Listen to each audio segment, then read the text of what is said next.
Finance bill 2025 पे आपने मुझे मेरी बात रखने का मौका दिया। सभापति जी, युवा बेरोजगार है, पढ़ा लिखा बेकार है, मिलता ना रोजगार है, ऐसी हमारी सरकार। सर, मैं अपनी बात को शुरू करते हुए मेरे मन में कुछ पीड़ाएं हैं, वो आपके सामने क्योंकि चेयर से ही कह सकते हैं। सर, बलिया की बेटी प्रिया चौहान जिसका शव सर पेड़ पे लटका मिला, तकलीफ दे है। सर, काशी हिंदू विश्वविद्यालय में पीएचडी के प्रवेश परीक्षा शिवम सोनकर को के साथ न्याय नहीं हो रहा है। सर, वो प्रवेश परीक्षा के लिए आंदोलन कर रहा है। संत कबीर नगर में राजभर समाज के घर जला दिए गए।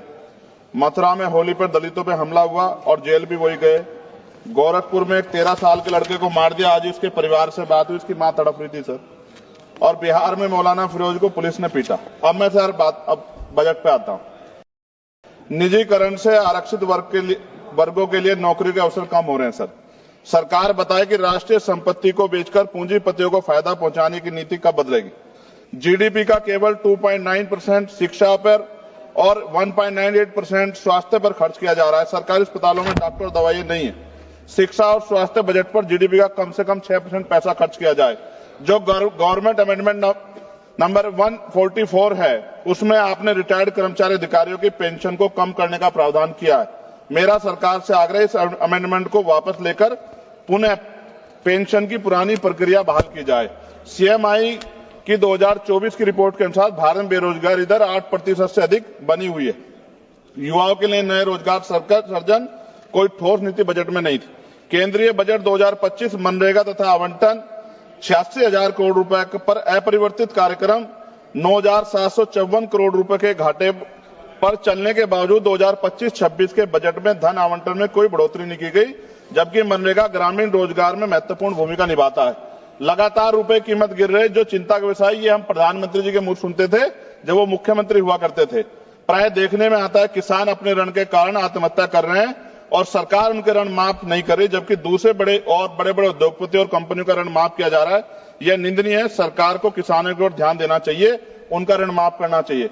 कृषि उपकरणों पर 100% जीएसटी की छूट दी जानी चाहिए। भारतीय शेयर बाजार पिछले कुछ समय से लगातार घाटे में जा रहा है। भारतीय निवेशकों का पैसा डूब चुका है, जबकि विदेशी निवेश लगातार भारतीय शेयर बाजार से पैसे निकाल रहे हैं।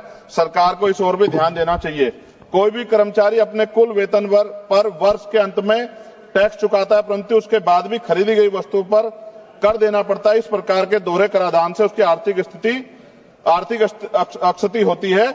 ये गलत है। सर, जब कोई आम आदमी कोई वाहन खरीदता है तो उसे जीएसटी सहित कई तरह के कर चुकाने पड़ते हैं, लेकिन जब वह उस वाहन को सड़क पर ले जाता है तो पुनः कर देना पड़ता है, जिससे आम आदमी की जेब पर सीधा असर पड़ता है। सरकारी स्कूलों में शिक्षा की स्थिति अत्यंत दयनीय है, जबकि दूसरी ओर निजी स्कूलों में शिक्षा इतनी महंगी हो गई है कि गरीब बच्चों को महंगी फीस, किताबें, बैग और ड्रेस के कारण शिक्षा से वंचित होना पड़ रहा है। महोदया, निजी स्कूलों की कालाबाजारी बंद होनी चाहिए और शिक्षा इतनी सस्ती होनी चाहिए कि हर व्यक्ति तक पहुंच सके, और प्राइवेट स्कूलों पे कैप हो कि वो ज्यादा फीस न ले सकें। साथ साथ उत्तर प्रदेश में, जी खत्म करूंगा, उत्तर प्रदेश और अन्य राज्यों में मानव तस्करी, आप तो सभापति जी खुद महिला है, ये मामला आप गंभीरता से सुनना, मेरी ये बहुत बड़ी चिंता है। उत्तर प्रदेश और अन्य राज्यों में मानव तस्करी के संगठित गिरोह सक्रिय हैं। जैसे उत्तर प्रदेश के सोनभद्र से अन्य राज्यों में लड़कियों को बेचा जा रहा है। राजस्थान में लीज पर बेटियों को बेचा जा रहा है। बेटियों के खरीद फरोख्त के मामले सामने आए, लेकिन सरकार कोई ठोस कदम नहीं उठा रही। सरकार बताए कि मानव तस्करी रोकने के लिए बजट में विशेष प्रावधान क्यों नहीं किया गया। महिला सुरक्षा के लिए Nirbhaya fund, last page, Nirbhaya fund को पूरी राशि खर्च क्यों नहीं की जा रही है। फंड तो बना दिया निर्भया के नाम से, लेकिन खर्च नहीं करे। बेटियों की बिक्री रोकने के लिए राष्ट्रीय टास्क फोर्स का गठन किया जाना चाहिए। सभापति जी, ये मेरे हाथ में कटिंग है जिसमें लिखा है कि लीज पर बिक रही हैं बेटियां, कर्ज उतारने माता पिता भेज रहे हैं। एक इंपोर्टेंट ये है मैं पढ़ने के लिए, 8 साल की बच्ची 3.5 लाख में 3 साल की लीज पर दी गई, हर दिन में 5 से 10 बार दुष्कर्म। ये झालावाड़ राजस्थान की है। ये भारत है, ऐसा भारत जहां बेटियों को बेचा जाए, लीज पे दिया जाए और सरकार हाथ पे हाथ रखे तमाशा देखे, ये अच्छा नहीं है। अंत में न्यायपालिका में एससी, एसटी, ओबीसी व अल्पसंख्यकों की संख्या बढ़ाने पर सरकार क्या कर रही है। इन्हीं सब बातों के साथ मैं अपनी बात को खत्म करता हूं। जय भीम, जय भारत। आपका बहुत बहुत धन्यवाद। भाई चंद्रशेखर आज़ाद जी का सवाल पूछने का तरीका तो आज तक नहीं बदला और कुछ लोग कहते हैं कि चंद्रशेखर आज़ाद बीजेपी के हनुमान हो गए हैं। मुझे तो नहीं लगता, कहीं उन ट्रोलरों को पैसा तो नहीं मिल गया कि अब चलो चंद्रशेखर आज़ाद को बदनाम करो और पैसा कमाओ।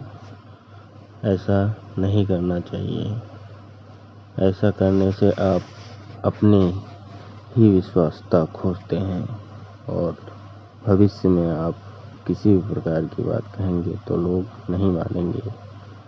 और जो भी फुटेज या वीडियोस आते हैं उनकी सत्यता से जांच कर लें, उसके बाद कुछ बोलें। जय हिंद, जय भारत, जय